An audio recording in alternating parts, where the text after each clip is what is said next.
Hoje iniciaremos um assunto novo e eu peço aos irmãos que abram a palavra de Deus na carta que escreveu o apóstolo Pedro. E é interessante começar com Pedro, muito interessante, porque é um assunto que fala sobre a certeza da graça e da salvação. E Pedro foi um dos apóstolos que mais oscilou nas questões do Evangelho, não é verdade? Mais oscilou em ser tomado por essa verdade, por essa certeza. No momento que Pedro dizia: estarei contigo, Senhor, o que deve é. Daqui a pouco ele estava dizendo: Senhor, tu não vai morrer não, não pode isso acontecer. Então Pedro ele oscilava nas suas convicções, mas Cristo deu-lhe graça. E agora ele está escrevendo uma carta, a sua segunda epístola, aos irmãos dispersos, aos irmãos. O contexto dessa carta fala-nos da diáspora, quando houve uma grande perseguição contra os judeus. E aí, inúmeros judeus que haviam se convertido ao Evangelho agora estavam sendo perseguidos pelo Estado, pelo judaísmo. E é interessante o que o apóstolo Pedro vai dizer aqui para nós nessa carta, é que acontece a perseguição, acontecem as tribulações, acontecem as lutas, e este é o melhor momento para se perceber se a nossa fé é uma fé constante ou se é uma fé oscilante. O doutor e pastor, que eu apreço, tenho um grande apreço por ele, ele tinha uns pés de barro também, né? Alguns fazem muitas críticas a ele, mas eu tenho um apreço muito grande por ele. Ele era pastor batista, pastor Martin Luther King, um pastor americano, ele era pastor batista. E ele disse que não são os momentos de bonanças os melhores para nos provar qual é o nosso caráter, mas são os momentos de maior, são os momentos de lutas e perseguições para se provar o caráter de um homem. Então nós nos conhecemos no fogo da aprovação, no fogo da luta. É o melhor momento para saber quem sou.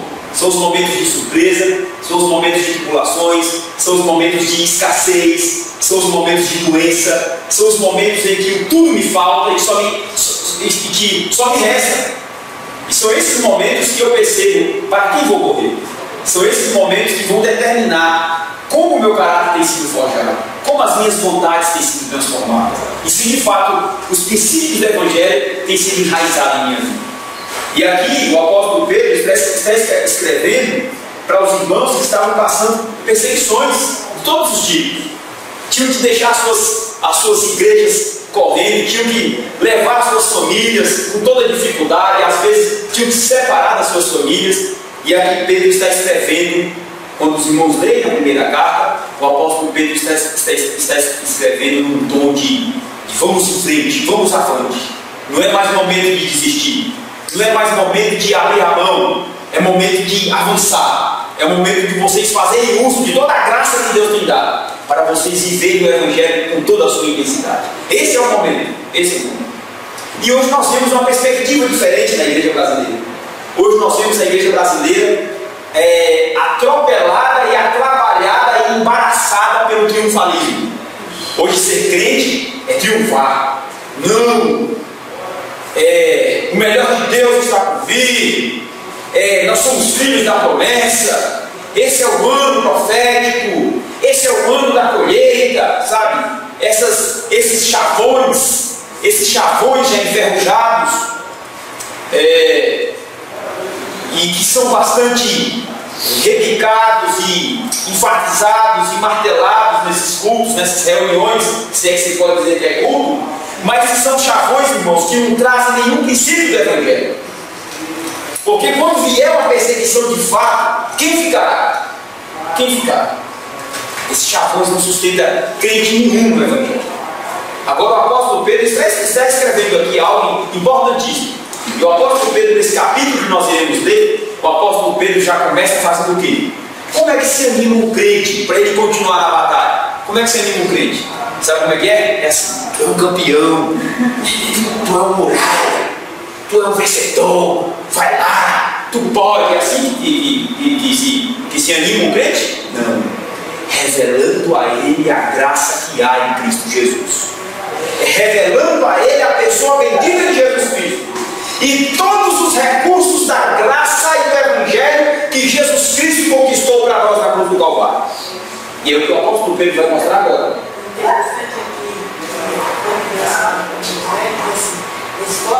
Tem bom ano, e eu te ajudo, né?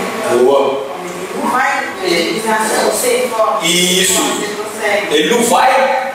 Porque veja, eu quero parar aqui com os irmãos. Por que eu falei isso? Por que eu falei isso?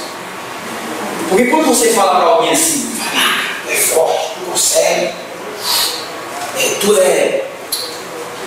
é cabeça e não é cauda. Ou então, outro chavão é, tu é filho da promessa, sabe? Quando se fala, vai acontecer, né? Profetiza, nós vamos comer o melhor dessa terra. Quando você fala isso, você está apelando para o que na pessoa? Para o emocional. Mas para o que mais? Quando você fala isso para o seu filho, para uma pessoa, você está apelando para o quê? Para o eu. Você está apelando para o ego. E o ego nesses momentos é o que mais deve ser amortecido. Porque eu tenho que morrer para que Cristo continue vivendo em mim. Porque se eu apelar para o meu ego, eu vou dizer, foi o braço da carne que me deu vitória. Foi porque eu determinei, foi porque eu era forte mesmo. E nós nunca vamos olhar e dizer assim, não, é porque Cristo vive em mim. É porque eu vivo para Cristo, é porque a graça dele me capacita. É porque o Evangelho dele tem fincado as suas raízes em mim. É por isso que eu tenho vencido. É de graça em graça, de glória em glória. De fé em fé. O justo viverá pela fé. E se ele retroceder,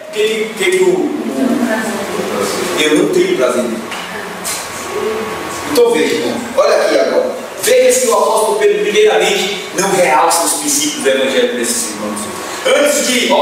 Antes do apóstolo Pedro dar ordens a eles, ou exortá-los para que eles avancem, o apóstolo Pedro faz lembrar de que toda a reserva e providência da graça e do Evangelho já está à disposição da vida de cada um deles. É pela graça, é pelo Evangelho e é somente por Cristo que nós venceremos qualquer batalha. E é somente por Cristo e através de Cristo que teremos a certeza da graça e da salvação de nossas vidas. Vamos ver aqui o texto então. Assim, 2 Pedro, capítulo 1, versículos de número 3. 2 3.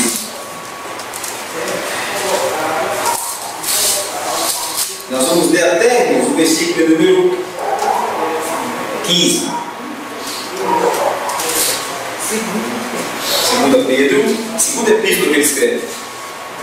Agora aqui é aquele Pedro constante na fé.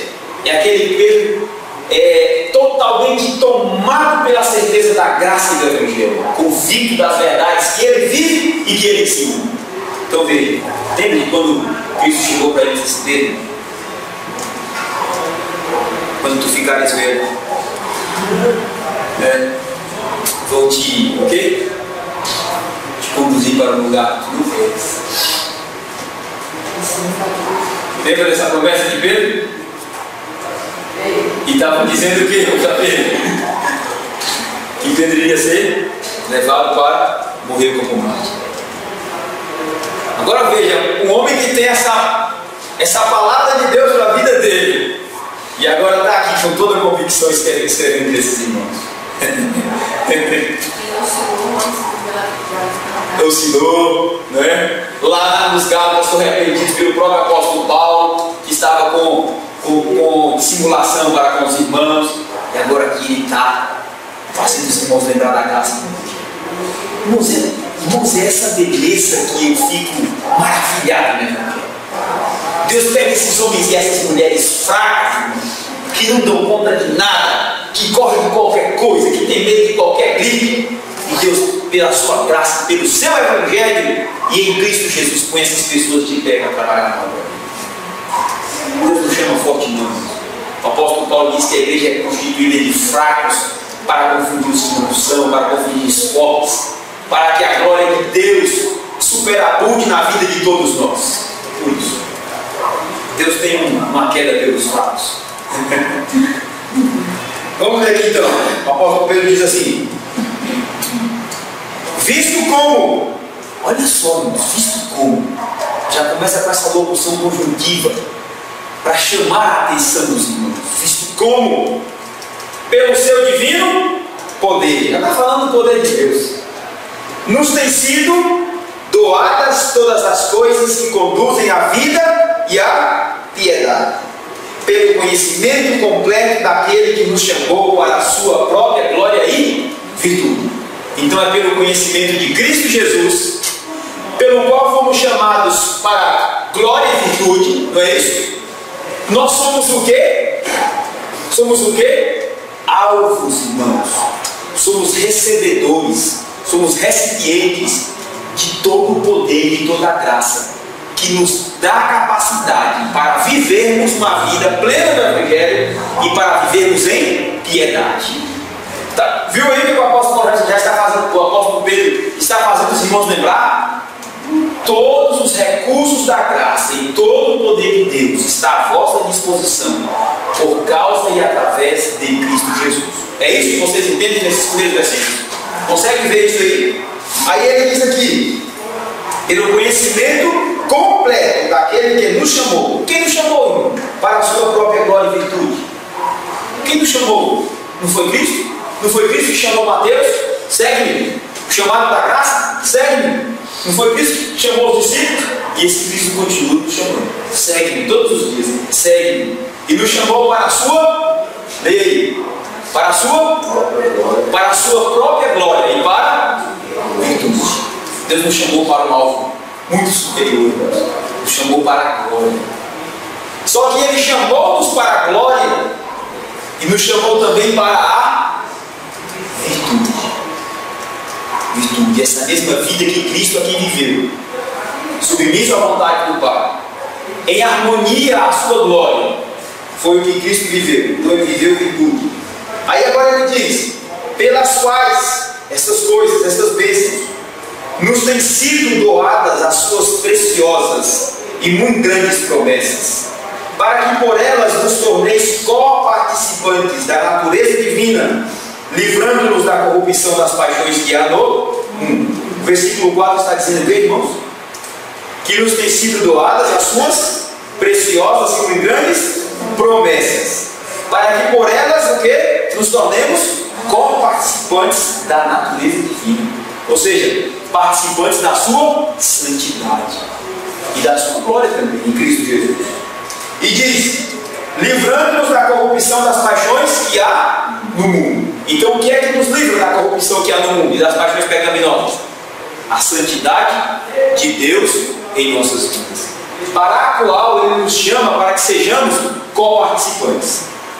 Assim como Cristo participou de toda a santidade de Deus, nós, através de Cristo, recebemos a graça de também co-participar, de participar juntamente com Cristo da santidade de Deus.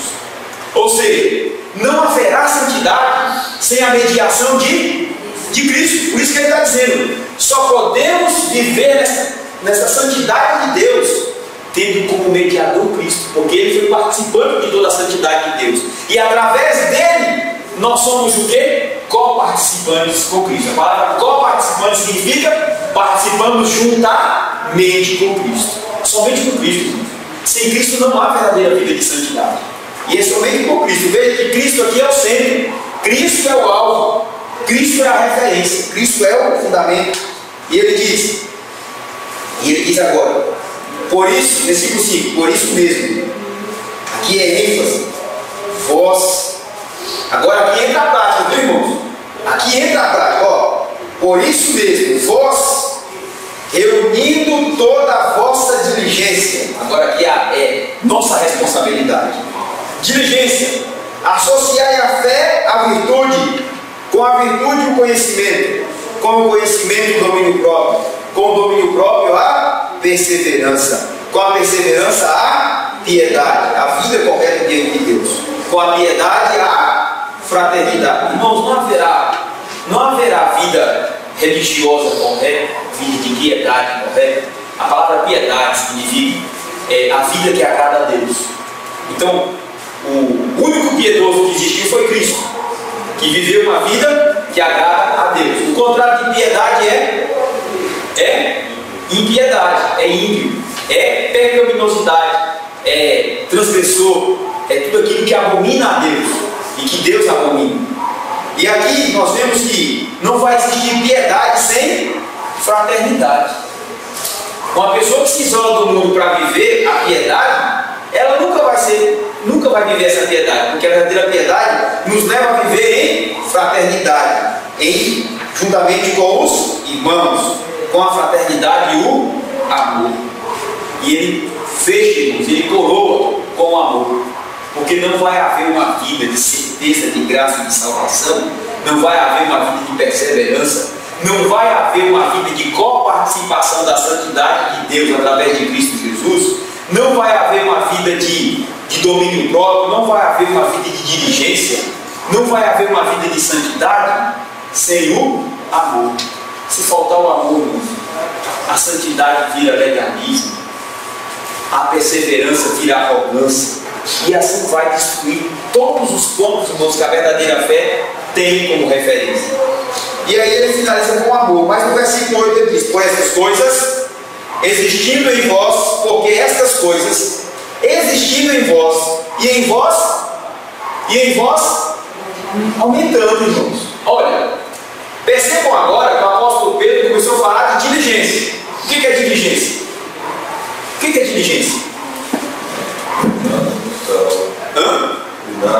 Cuidar de buscar algo. É prontidão em realizar algo. É predisposição para fazer alguma coisa. E essa palavra diligência, lembra que termina em ência. É algo que dá a ideia de quê? Continuidade. Diligência, paciência. Essas palavras que terminam em ência são palavras que denotam ação contínua. O apóstolo Pedro está dizendo assim, diligência, ou seja, todos os dias, não desanime, é constância. E aí ele vem e diz assim, por isso mesmo vós reunindo toda a vossa diligência. E agora no versículo número 8 ele diz: e estas coisas em vós existindo e em vós aumentando. Olha essas palavras, diligência, em vós aumentando. E agora ele diz: fazem com que vós não sejais o quê? Não sejais nem inativo. O que significa inativo?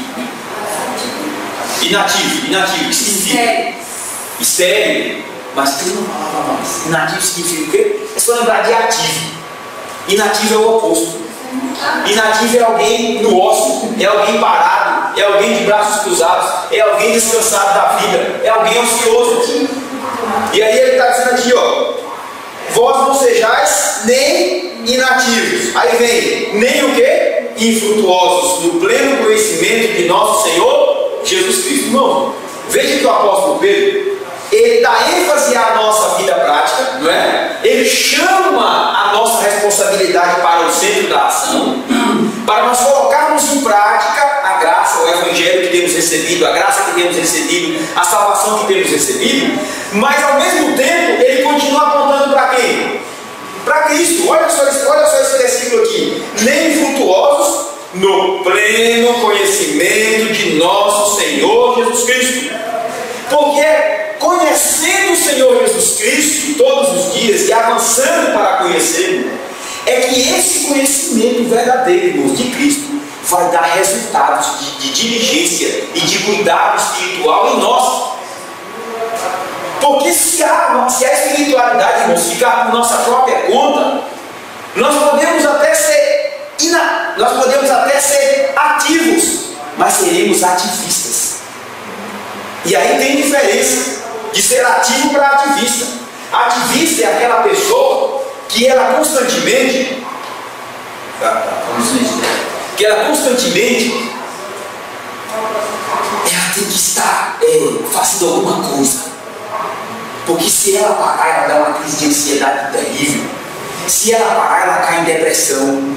Se ela parar, irmãos, ela começa a adoecer. É uma pessoa que não se dá descanso a si mesma. E essas pessoas inativas, ativistas, na 99% dos casos, são pessoas que procuram olhares para si. Elas são pessoas que estão agindo em todas as frentes. Opa, vai ter o que? Um grupo de evangelismo, eu estou dentro. Vai ter o que? Um grupo de cantar, eu vou lá dentro também. Vai ter um grupo de faxinão da igreja, eu estou dentro também. Vai ter um grupo do socorro para o pessoal necessitado, vou lá dentro também. Isso não quer dizer que pessoas que sejam assim, todas elas sofrem do ativismo. Mas o ativismo está atrelado ao egoísmo. Está vinculado, irmãos, ao eu. Ao culto dos outros olhares para mim. E não precisa, irmãos, nem estar vinculado ao culto dos olhares para mim, mas pode ser uma demanda da minha própria consciência para suavizar uma culpa inconsciente que lateja dentro de mim. Irmãos, o problema da culpa é tão sério dentro de nós que eu vou tratar daqui a pouco. Daqui a pouco eu vou tratar esse problema. Mas o problema da culpa é tão sério dentro de nós, irmãos, que nós temos culpas. E culpa latente dentro da consciência, caladas, inconscientes, que a culpa toca pessoas para serem ativistas de tal forma que ela tem que estar fazendo alguma coisa para que ela responda a si mesma o seguinte: conseguir pagar o preço. Conseguir pagar o preço dessa culpa. Já viu pessoas que cometem. Vou pegar um exemplo bastante básico. Eu não sei se os irmãos estão conseguindo entender o que eu estou passando. Estão conseguindo entender? Estão conseguindo? Existem pessoas, irmãos, que. Vou dar um exemplo da criança. Já viu aqueles meninos maquinhos, bem fraquinhos? Eu nunca fiz isso, não. Mas aquele menino que apronta alguma coisa. E quando a mãe chega do serviço, né, para dar a resposta da casa, ele está limpando a casa, os povos. A mãe chega e nossa, mas você está trabalhador. Mãe, fiz até almoço, está pronto. Vou trocar um café assim. Já viu esse tipo de gente? Mas por trás, ele tem uma culpa que acionou toda aquela diligência dele, todo aquele ativismo dele, sabe? Porque ele sabe que se o erro dele for achado, a mãe vai chamar para juízo. Mas ele vai dizer, pelo menos agora eu vou ter uma reserva. Eu tenho uma reserva aqui, que quando ela me chamar para eu pagar essa culpa, eu lavei a casa, eu fiz isso, mas eu. Então você vai pagar para a senhora? Eu não mereço perdão? Está entendendo? Vocês estão entendendo? Isso é engraçado, assim, é uma história que nos leva a entender melhor, mas irmãos, guardem dessa história aí, está por trás dela. Existe o ativismo, o sentimento de culpa. E muitas das vezes a gente age diante de Deus dessa forma. Muitas das vezes a gente age diante de Deus dessa forma. Vou mostrar o outro lado da moeda daqui a pouco. A gente age diante de Deus dessa forma porque inconsciente mesmo, irmãos, a gente tem um sentimento de culpa ou culpas que foram calados pelo processo da religião, que foram calados pelo tempo que eu tenho na igreja, que foram calados por uma vivência que eu tenho numa certa fé, que foram calados por uma certa bagagem religiosa, intelectual e teológica que eu adquiri na minha vivência na igreja. Mas o Evangelho nunca arrancou de fato essa culpa em mim. O assunto culpa, irmãos, tem tudo a ver com o assunto certeza da graça da salvação. Por isso que eu quero segurar com vocês aqui. Então, meus irmãos, voltando ao texto, Cristo tem que estar no centro. E é pelo conhecimento de Cristo que a cada dia nós vamos ser ativos e não ativistas.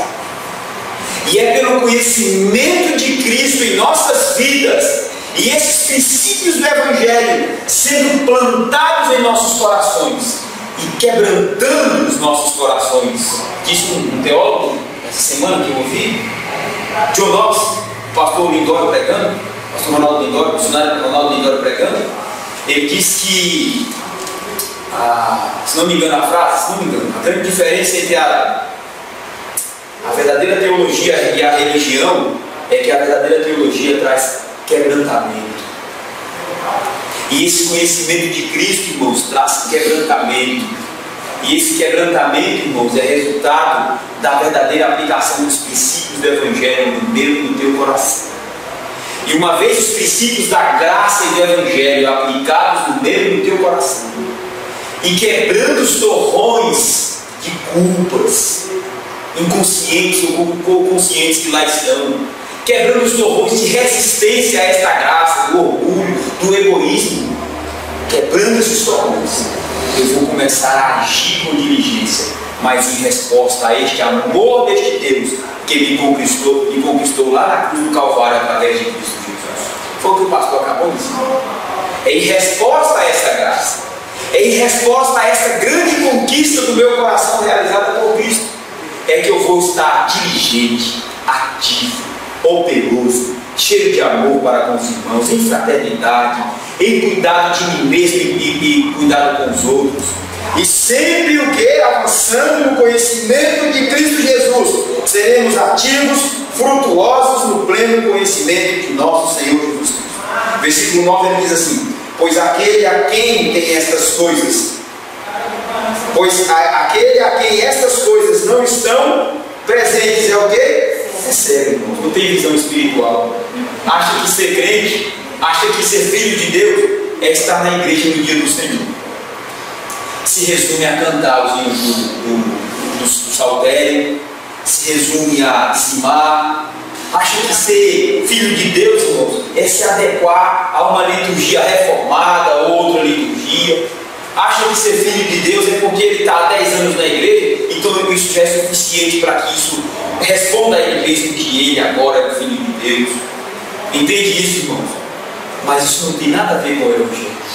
Porque o apóstolo Pedro está dizendo aqui: pois aquele a quem estas coisas não estão presentes, ele é cego, não tem visão espiritual. Não foi além dessa dinâmica, não está nessa dinâmica do Evangelho. Vendo só o que está perto, ele acha que ser crente é só isso. Só vê o que está perto, só vê o que ele pode enxergar. Mas ele não tem essa visão espiritual profunda do que é a vida cristã, dessa riqueza e dessa glória e dessa beleza que é ser co-participante da santidade divina, ser co-participante do amor de Deus em Cristo Jesus, de participar juntamente com Cristo de todas estas bênçãos espirituais que Cristo conquistou diante de Deus por nós lá na cruz do Calvário. Ele não tem essa visão da dinâmica do Evangelho, que nos faz crescer, ser ativos, ser frutuosos, ser dinâmicos, ser presentes, mas tudo isso motivado pela graça de Cristo Jesus. Só vê o que está perto, vendo só o que está perto, esquecido da purificação dos seus pecados de outrora. Irmãos, qual é o resultado de esquecermos? Qual é o resultado? Qual é a consequência de esquecermos de que todos os nossos pecados foram perdoados em Cristo Jesus? Qual é a consequência? Qual é a consequência? Ele está dizendo que a pessoa que é cega, que não tem essa visão do Evangelho, que não cresce no conhecimento de Cristo Jesus, ele está dizendo que essa pessoa é o quê? Dele.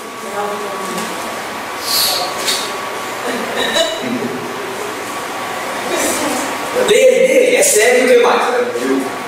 Sim, e avança.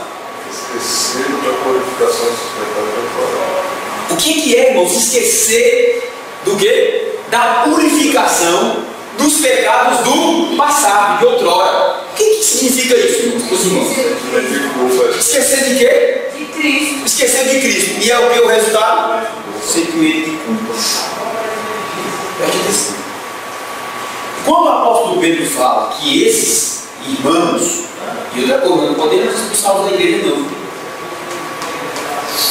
Os espirituais, usa essa palavra que ele acabou de falar: fraternidade e amor. Se o irmão ainda é cego e não entendeu essa dinâmica do Evangelho, e não foi tomado por essa certeza da graça da salvação, suportar uns aos outros, carregar as cargas dos outros, não é? Vai levar esse irmão com a gente, lá na frente ele vai melhorar. Tá certo? Levar com a gente. Ele vai ser contaminado por essa graça. E aí, irmãos, quando o apóstolo Pedro se expressa esquecendo da purificação dos pecados de outrora, O apóstolo Pedro, irmãos, está utilizando algo, irmãos, que nós não temos aplicado em nossas vidas. Não temos. Nós ainda estamos vivendo a espiritualidade por aquilo que vemos. A nossa fé ainda se baseia em resultados que vemos e não em resultados que cremos serem firmes e inamovíveis na graça de Cristo Jesus. Veja só, tem gente que a fé dele é fundamentada no que vê. Eu sou crente porque eu estou numa igreja bíblica, eu estou firme porque eu sou um calvinista, sou teólogo, tá, sou isso, sou aquilo. Só aquilo que ele consegue medir, sabe? Só aquilo que ele consegue mensurar, que ele consegue ver. E o escritor aos Hebreus diz que a fé é o quê? Firme fundamento das coisas que de o quê? Não se vê e se espera. Que a fé está para além, irmão, da realidade que vivemos e habitamos. A fé está para além. Foi por isso que Abraão chegou do lado de Ló e disse: Ló, escolhe o que tu quiser aí. Pode escolher o que tu quiser. Escolhe se tu quiser os melhores campos de Deus. Os olhos de Ló estavam nas campinas deste mundo. Nas campinas nas campinas verdejantes que logo fenecem o juízo de Deus sobre eles. Mas Abraão tinha os olhos na morada eterna. Abraão, antes de tudo, se via como um proprietário e um herdeiro das promessas eternas. É por isso que o escritor aos Hebreus diz que eles esperavam não uma pátria nesta terra, mas como peregrinos, eles esperavam uma pátria da qual eles são cidadãos, a morada celestial que aguarda o povo de Deus nos céus. Ele vivia aqui, mas o coração dele estava para muito longe, irmãos.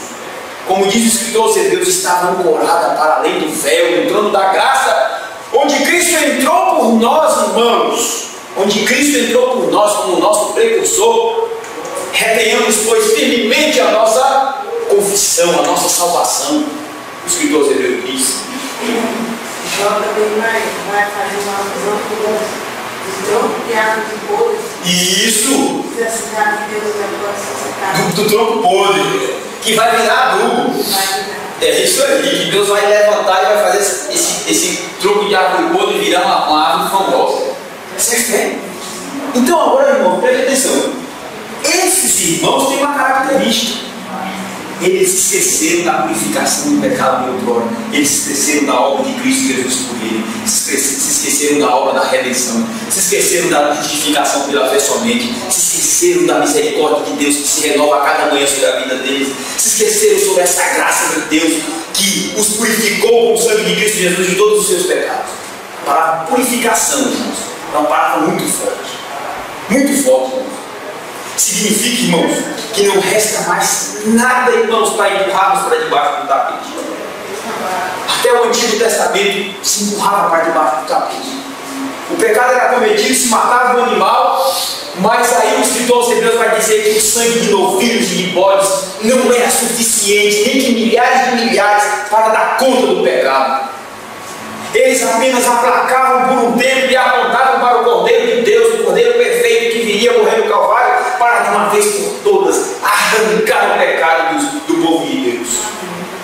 E para arrancar de uma vez por todas, e para dizer: Pai, está tudo consumado, está tudo pago, não deve mais nada para o Senhor. E agora, Pai, recebe-os como filhos teus, assim como eu sou teu filho de momento. Recebe-os, porque eu paguei. E quando, irmãos, a gente vive essa verdade do Evangelho, sabe, essa pega assim todo dia, assim a pega todo dia, eu fui purificado dos meus pecados em Cristo Jesus. Isso quer dizer, irmãos, que o maior mal que traz todos os problemas para a minha vida, todos os problemas para a minha existência, eu fui purificado de todos eles. Leia o texto aí de novo. Purificado, o último versículo, esquecidos da purificação dos pecados de outrora. Está dizendo: pecados, não resta nada. Os nossos pecados de outrora, do passado, o nosso passado, não nos condena mais. Quem vive, irmãos, perdoado por essa graça, quem vive com essa temática todos os dias, né? No coração e na mente, é porque, irmãos, ele vive uma dinâmica da fé e a dinâmica do Evangelho. Está entendendo? A grande característica de quem vai viver uma vida espiritual de oscilações, de incertezas, de aprofundamentos, de desequilíbrios, de temores, a marca principal é essa: esqueceram da purificação dos pecados do pecado. E nós, irmãos, constantemente estamos fazendo isso. Constantemente. A gente sai da vida sem se saber, sem se perceber, sem se entender, sem se enxergar purificado de todos os pecados em Cristo Jesus. Irmãos, se houve purificação de pecados no passado, eu estou em paz com Deus. Se eu estou em paz com Deus, eu tenho paz comigo.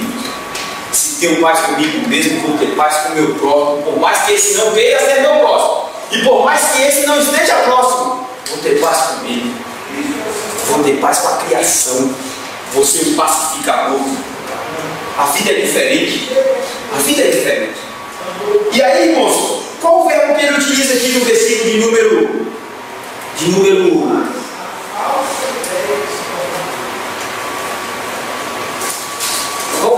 qual o verbo que ele utiliza aí nesse versículo que acabamos de ler?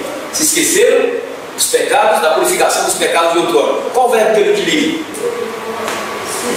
Esquecer. Guarda bem essa palavra agora. Se a gente fizer aqui uma provinha de teologia, muitos irmãos já têm aprendido, eu garanto para os irmãos que todos vocês vão passar na prova. Vão ou não vão? Vão. Se a gente perguntar aqui sobre o Redentor, vocês vão falar sobre Cristo, vão citar versículo. Se a gente chamar vocês aqui, todo mundo aqui, ó, e não falar isso para justificação pela fé, vocês vão dar aula de justificação pela fé. Então não exagero.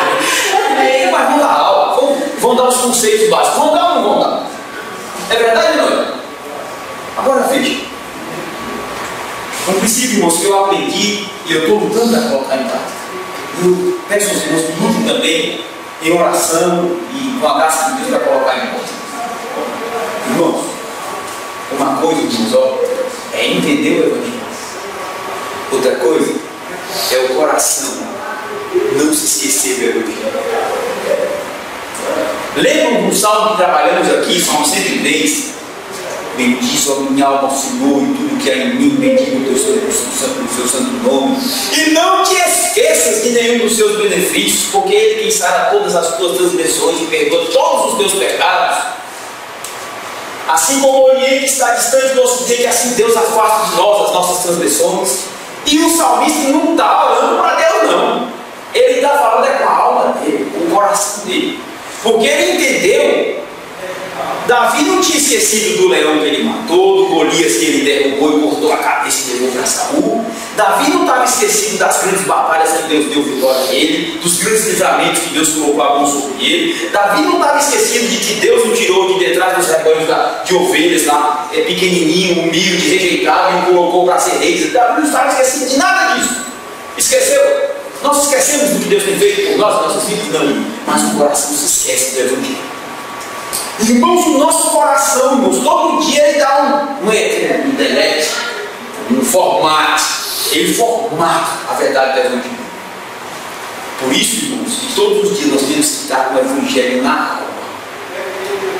Todos os dias meditar neste Evangelho e se abrir e pedir a graça de Deus, para que o Espírito Santo dele aplique os princípios do Evangelho em nossos corações, para que haja certeza da graça e da salvação. O coração, irmãos, se esquece facilmente dos princípios do Evangelho. Se esquece facilmente. E aqui o apóstolo Pedro está dizendo, eles se esqueceram. E se esqueceram do principal, irmãos, que é a doutrina da expiação, da redenção, da justificação pela fé. Se esqueceram da purificação dos pecados de outrora. Veja, irmãos, que os irmãos estão em tribulação, estão sendo perseguidos. E aí agora alguns estão até querendo desanimar. E o apóstolo Pedro diz, Vocês estão se esquecendo que vocês foram purificados de todos os pecados de vocês, de que a maior batalha foi vencida por Cristo Jesus, de que a graça completa já foi entregue a vocês. Vocês foram purificados do vosso pecado. O mal que mais pode embaraçar vocês, o mal que vos separa do próprio Deus e da própria graça, ele já foi quitado por Cristo Jesus. Vocês não devem mais nada. Agora é só avançar na graça e na fé. Está entendendo, irmão? Esse é o princípio aqui. E agora aqui, vou concluir a leitura. Versículo 10. Por isso, irmãos, por isso, conclusão o quê? Essa locução aí, mandando, está dando ideia de quê? Conclusão. Vou concluir, irmãos, ó. O resultado agora é vocês se lembrarem de que foram purificados dos vossos pecados de outrora. E a conclusão é essa, ó. Por isso, irmãos, procurai. Agora sim, ó. Veja, irmãos, que a ação está depois do que? Do princípio do Evangelho. Qual é o princípio do Evangelho? A purificação dos pecados de outrora. Agora sim parte para a ação de novo. E a ação é a seguinte: depois que o coração foi tomado por essa verdade, que fomos purificados de nossos pecados de outrora, agora procurai com diligência cada vez maior confirmar a vossa vocação e eleição. Porquanto procedendo assim, não tropeçarei em tempo algum, pois desta maneira é que vos será amplamente suprida a entrada do reino eterno de nosso Senhor e Salvador Jesus Cristo. Vou parar, vou ler até o último versículo. Fica para a próxima, a outra parte do versículo. Mas até aqui já entendemos esse princípio do Evangelho que podemos abrir mão. Então agora nós iremos entrar nesse tema aí, valor muito precioso para mim. Muito precioso para mim. Esse tema aí, ó, a certeza da graça e da salvação. É o tópico da nossa confissão de fé, capítulo 18. E ele tem verdades belíssimas e profundas e ricas para a nossa vida. E aí eu tenho uma frase aqui do Philip Yancey. Ele diz aí, vamos ver juntos? Não há nada que você possa fazer para Deus te amar mais. Vamos ver? Não há nada que você possa fazer para Deus te amar mais. Não há nada que você possa fazer para Deus te amar menos. Isso é graça. Não é ativismo, irmãos. Não é ativismo que vai fazer Deus dizer assim: como é lindo, meu filhinho. Olha isso, eu vou derramar mais graça em tempo. E também, irmãos, não é o quê? Cruzar o braço e dizer: sou um coitadinho, ninguém me ama, ninguém me quer. Deus não olha para mim, estou sendo endireitado. E isso vai mover o coração de Deus, por favor, não. Graça é graça. Nem nada mais, nem nada menos. Ele vai amar pecadores por causa do Filho dele, Cristo Jesus, que satisfez aí no mundo. Olhe para os méritos de Cristo. Olhe para os méritos de Cristo. Só os méritos de Cristo. Ouça o nosso quarto para entender isso. Olha aí, passa agora. Tem uma frase aí de Victor Hugo, um escritor famoso. Ele escreveu um livro, Os Miseráveis, uma obra clássica da literatura universal. E ele diz assim: ó, a maior felicidade é a certeza de sermos amados, apesar de ser como somos. Não é verdade? Você quer ser feliz? Você quer ser feliz? Pode passar, Paulo. Aí entramos no texto da nossa confissão de fé. Ele diz assim: ó, certeza da graça. Vamos dizer tudo junto? Os seguidores professos e outras pessoas não regeneradas em vão podem enganar a si mesmos por falsas esperanças e presunções carnais, supondo gozar do favor de Deus e estar em estado de salvação, pois essa esperança deles perecerá. Guarde bem esse verbo, perecerá. Irmão, tudo que é do homem, tudo que é da carne tem fim, vai perecer. Ah, irmão, mas o irmão lá é crente há 30 anos. Aconteceu um troço espano. Perecerá. Porém, os que realmente creem no Senhor Jesus, olha o centro, irmãos, é Cristo, e o amam sinceramente, procurando andar perante podem estar certos de que estão em um estado de graça. É estado de graça, irmãos. É estado de graça, não é esforço humano, não. Não é eu querer na noite do dia. Não é eu dizer eu sou capaz, sou filho do rei, eu determino. Não, não. É estado de graça. É Deus quem dá esse estado. É Deus. Vamos ler, continuar. E podem regozijar-se na esperança da glória de Deus, de cuja esperança jamais se envergonharão. Sabe por que ele está de verde ali? Ó? E podem regozijar-se. Sabe por que ele está de verde? Sabe por quê? Porque a vida, irmãos, de quem não se esqueceu da purificação dos pecados de outrora, é uma vida de regozijo, de alegria, de júbilo. Mas não é alegria porque eu passei no concurso público, não. E não é alegria porque todo mundo está sadio e tem comida lá no celeiro, não. É regozijo na esperança da glória de Deus. É porque essa esperança da glória de Deus põe a nossa cabeça dentro dos céus, ainda que os nossos pés estejam na realidade lamacenta dessa existência. Ainda que eu esteja com os pés na lama dessa existência, essa fé do Evangelho da Graça põe a minha cabeça para contemplar as delícias e glórias que há em Deus. Essa é a esperança que alimenta o verdadeiro crente. Por isso que esse verdadeiro crente vai passar por perseguições, por açoites, por tribulações, por acossamentos de todos os lados, mas a alegria dele vai ser constante em Deus. A alma dele não definhará. A esperança dele vai ser constante, irmãos. Tão constante como a graça e a misericórdia de Deus que se renovam da vida. Regozijo e regozijar-se na esperança da glória. A igreja dos nossos dias, irmãos, ela é totalmente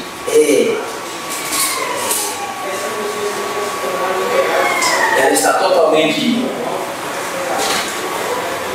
eu vou usar um verbo aqui,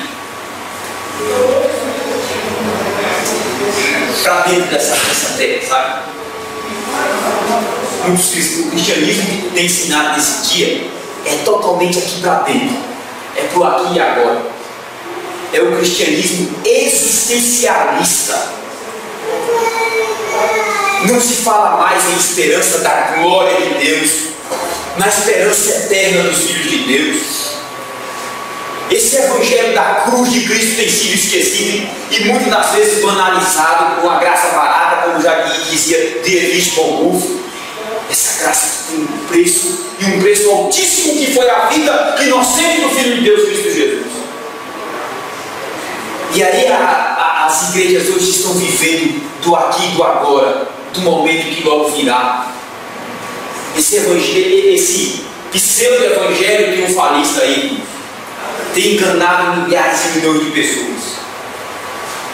Mas essa verdade da alegria, irmãos, da alegria em Deus, do regozijar-se, porque todos os pecados do passado foram purificados por Cristo Jesus. Isso não tem sido mais ensinado, nem pregado, nem vivido. E muitos que se dizem pastores têm negociado essa santa verdade, que põe crentes de pé para a vida, para amar o próximo e para a glória de Deus. Essa verdade, sim. E aí, irmão, essa esperança da glória, de cuja esperança, dá até ver, né? Esperança. O imediatismo matou a esperança. Você sabia disso? O clique do mouse matou a esperança. O leite ninho instantâneo matou a esperança. O achocolatado matou a esperança. O cartão de crédito matou a esperança. A internet matou a esperança. A virtualização dos nossos dias matou a esperança. Eu entro para comprar um livro, pago e quero que o livro já chegue daqui a 2 minutos. Se o correio entrar de crédito, vai tomar esse livro no jogo. Um livro, um monte de papel enviado assim com as dedos. O cartão de crédito, irmãos, roubou a esperança. tem levado muitos aos desesperos. Porque dá um falso poder de compra, de aquisição para as pessoas. E agora ninguém tem mais esperança de poupar para ter amanhã. Quer ter aqui e agora. E nós somos os crentes do aqui e agora. Nós queremos orar e queremos que Deus nos coloque no drive-thru espiritual, no McDonald's espiritual, e diga assim: você pediu, já está aqui. Você pediu, já chegou. Nós perdemos, irmãos, a esperança. Nós não sabemos mais esperar, como os crentes do passado sabiam. Irmãos e irmãs que se debruçavam na oração por anos a fio, já estavam bem velhinhos, e via Deus cumprir a promessa. Nossa, contemplará tudo. Ele viu o coração. Nossa fé.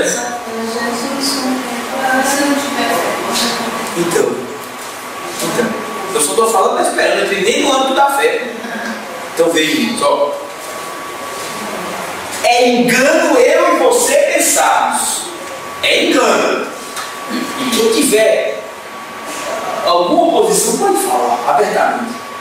Mas é engano eu e você pensarmos que a cultura do mundo e dos nossos dias não contaminou a minha e a tua espiritualidade. Se você estiver achando que não contaminou, eu vou fazer umas perguntas e você responde para você ver. E se eu for responder para vocês, se você se envergonhar.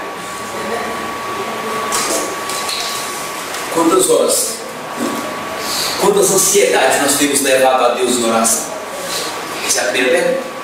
Quantas ansiedades ou quantos anseios temos levado a Deus em oração? Essa é a primeira. A segunda é: e por quanto tempo nós temos apresentado diante de Deus essas ansiedades?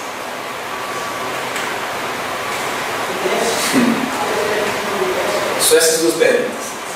Se conseguirmos responder satisfatoriamente, o imediatismo e o pragmatismo desta cultura não destruiu a minha verdadeira espiritualidade, ou não está contaminando a minha verdadeira espiritualidade. Mas se eu não conseguir responder satisfatoriamente essas duas perguntas, o imediatismo e o pragmatismo já me roubou dos pés de Jesus na oração, já sufocou e badernou e destruiu o meu jardim de oração que todo crente tem com Deus. O maior inimigo da oração em nossos dias tem sido o pragmatismo e o imediatismo que tem entrado em nossas vidas.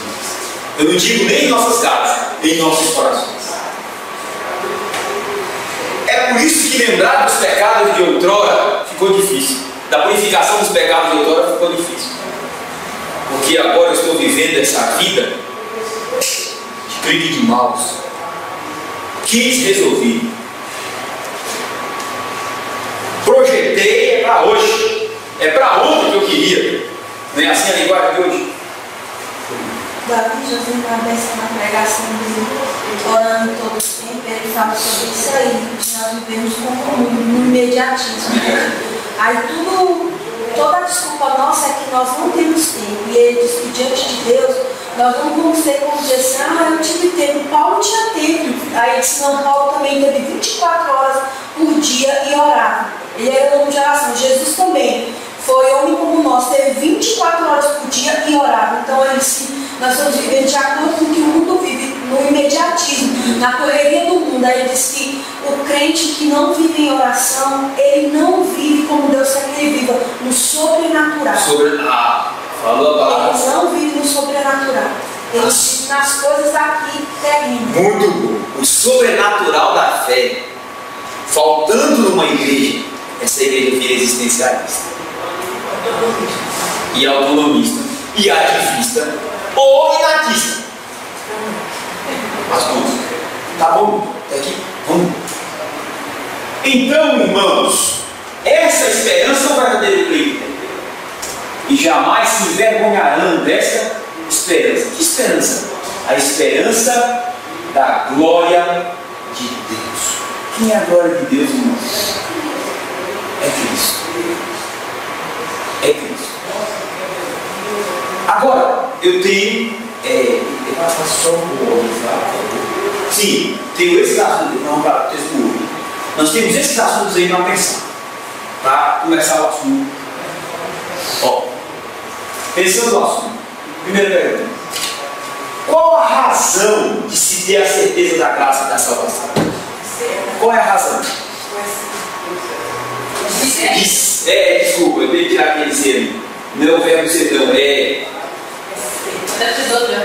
O se. Sim. Que ali naquele caso.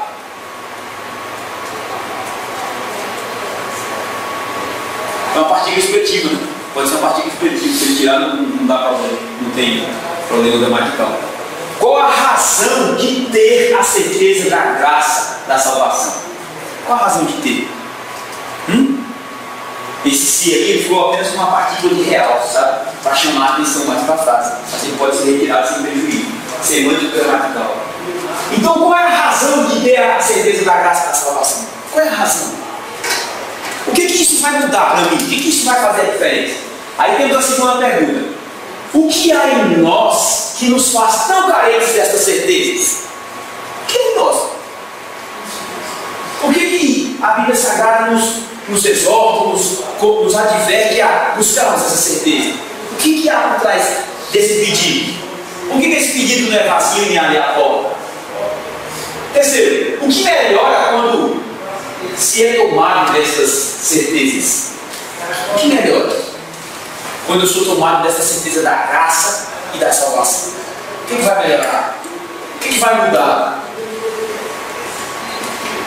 Essas certezas é fundamental para a salvação? É?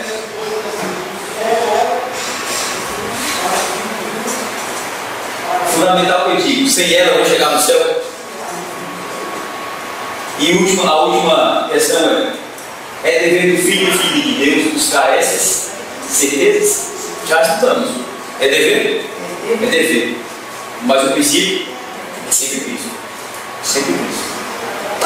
Antes, por favor, agora, lá no texto do outro.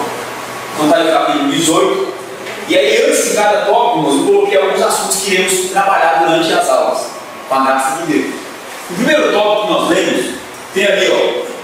Primeiro termo, a certeza da graça da salvação. O primeiro tópico que nós temos que trabalhar é a acomodação religiosa, o autoconvencimento religioso, a formatação aos padrões da religião e as falsas certezas da graça da salvação. Ó, 3 assuntos ali importantíssimos.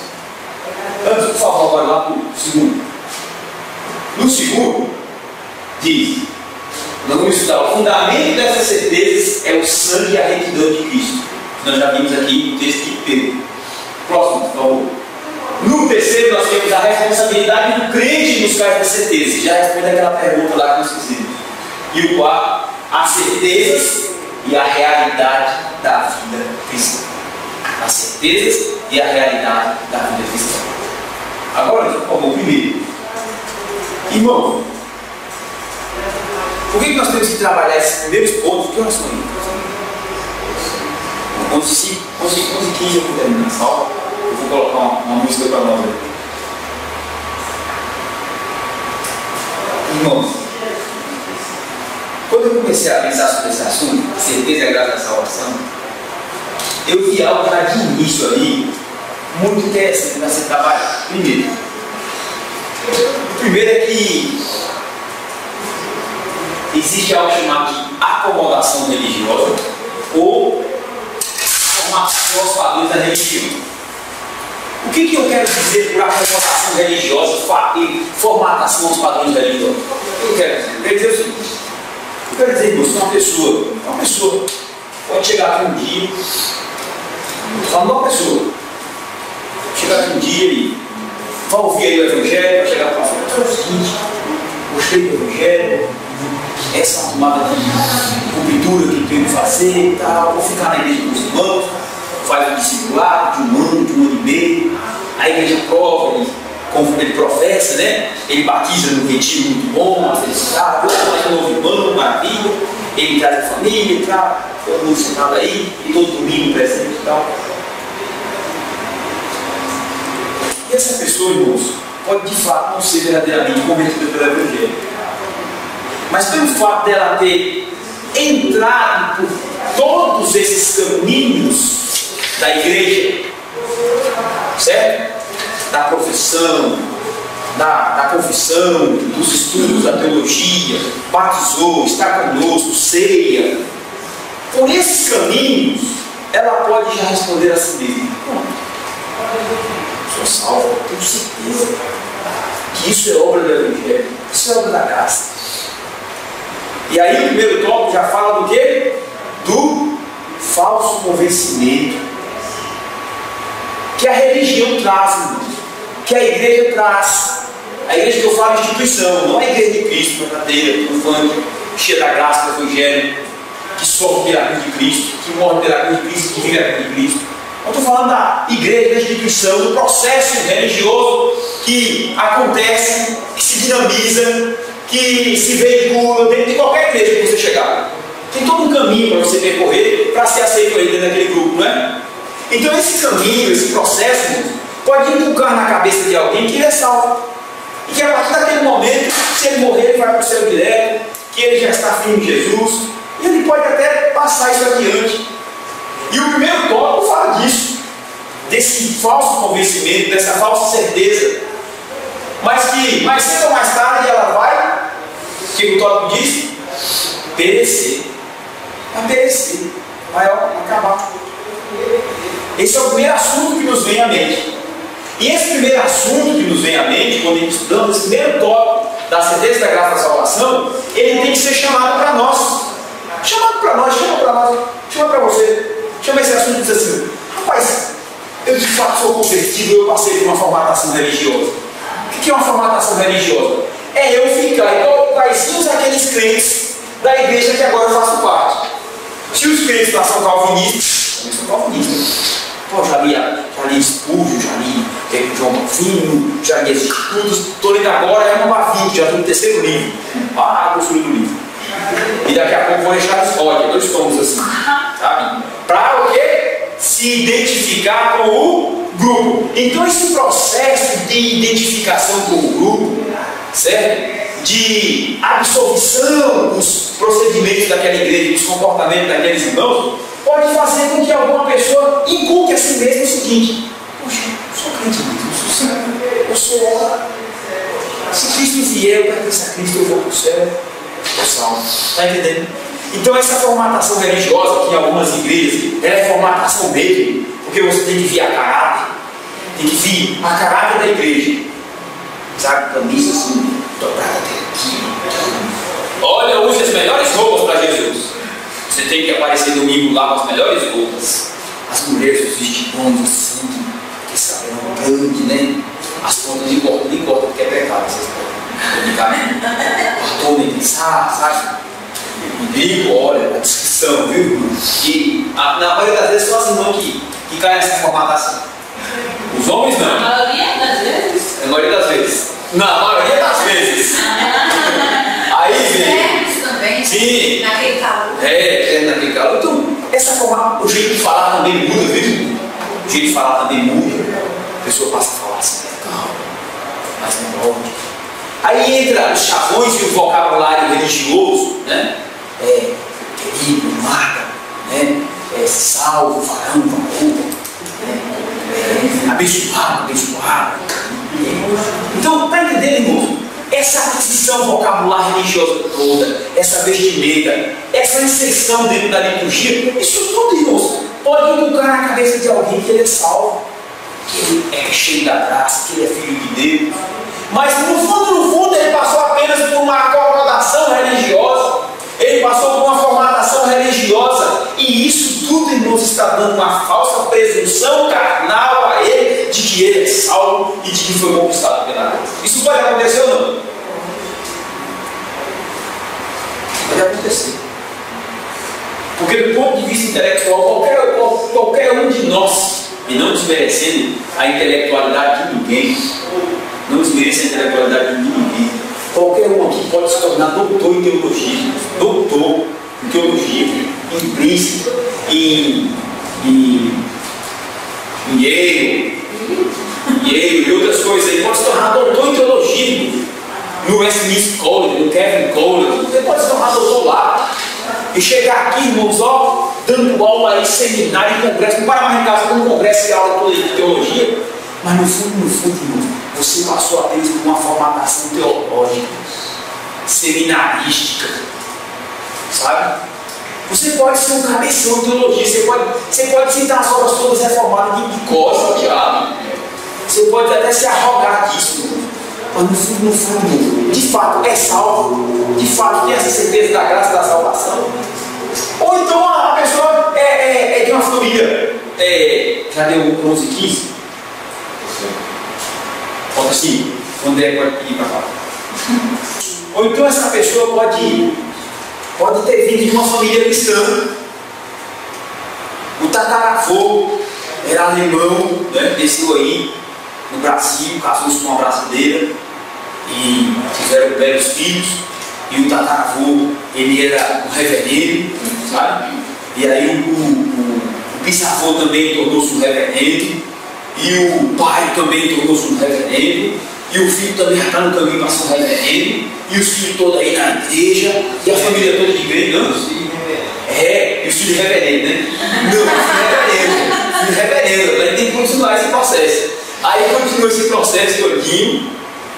E aí a pessoa diz assim, ele tem orgulho de dizer isso. Eu fico olhando para a cara da pessoa assim, quando é família de missionários, nós somos a terceira geração de missionários. Glória ao nome, mas que eu digo, glória à sua família, glória à sua família, uma salva de glória à sua família. Grandes coisas. Terceira geração de missionários. Tá certo? O senhor disse com graça, né? Mas tem que diz com uma arrogância religiosa. Somos já na terceira geração de missionários. Somos já na quinta geração de pastores. Grandes coisas. Se fosse da quinta geração de pregadores, ainda tinha solução. Agora veja, irmãos, pode ter gente assim, que acha que espiritualidade é questão de genética, sabe? Que acha que espiritualidade está na genética. Igual os judeus tinham lá, quando João Batista ironizou com eles. Vocês são filhos de quem? Somos filhos de Abraão. Nunca fomos escravos de ninguém. João Batista disse. Está vendo essas pedras aqui, que ninguém dá nada por elas aí? Até essa pedra de teu preço aqui. Deus pode levantar dessas pedras filhos para ele e filhos para cá. Dessas pedras. Se está inclinado quando foram comparados com pedras. Ninguém está chamando ele do quê? Eles achavam que espiritualidade era genética. Espiritualidade não é genética, é graça de Deus. É o evangelho em ação, não é genética. Não é terceira, quinta geração de missionário que vai te convencer de que tu é salvo em Cristo Jesus. Não é tu achar que teu pai e tua mãe oravam por você, então você vir para a igreja, que você vai achar que agora é salvo em Cristo Jesus. Sabe isso? Agora, por que é inquietante trazer esse assunto agora, nesse tópico aí? Por que é inquietante? Porque esse assunto aí, você lembra da perseverança? Esse assunto é consequência dele. Esse assunto aí está me chamando você, está me chamando você, chamando todos nós aqui, para razão, para ficar cara a cara com o evangelho, por tudo ou nada, para sair de cima do muro, ou do lado daqui ou do lado de lá, ou dos que vão, dos que ficam. É a chamada, irmãos, do aqui e do agora. É essa chamada que Deus fez com Jacó. Chamar Jacó do voto de Jabó, depois que ele passou os filhos, os rebanhos, passou tudo que ele podia depender, botou lá na frente para enganar o irmão dele, ficou sozinho. E veio varão, um homem, e lutou com ele. A noite até a alvorada começar a chegar. É esse momento do a sós com Deus. É esse momento da provocação do ser, para saber de fato quem ele é debaixo do sol.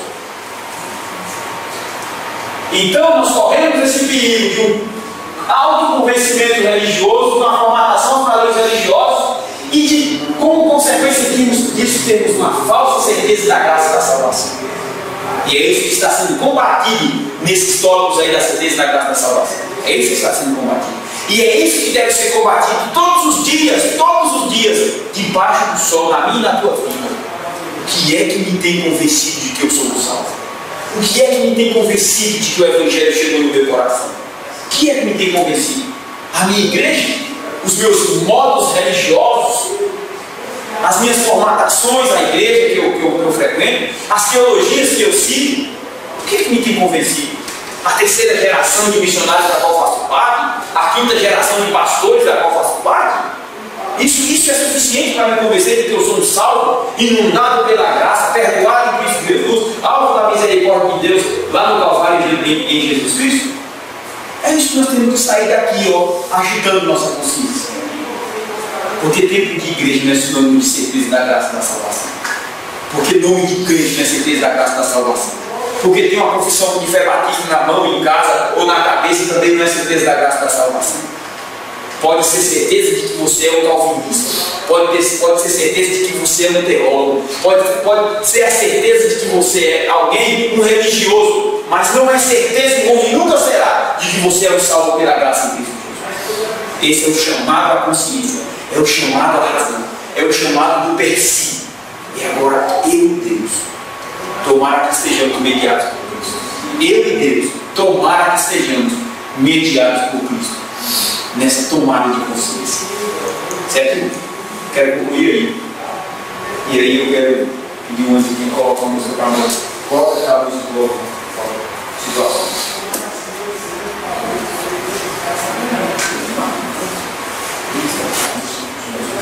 Irmãos, só quero dar só rápidos recados do campo missionário, tá? Irmã Graciete Mota escreveu. Irmã Graciete Mota escreveu e disse que os ladrões não foram mais lá roubar a base. E que agora os irmãos conseguiram umas grades e levaram para colocar lá nas janelas e nas janelas. E fortalecer a segurança da casa. Lá está tendo uma onda de assaltos e roubos muito grande. Continue orando pela irmã Graciete Mota e pelos missionários e missionárias que estão lá fazendo treinamento na base. O Rio Madeira não resolveu baixar as águas.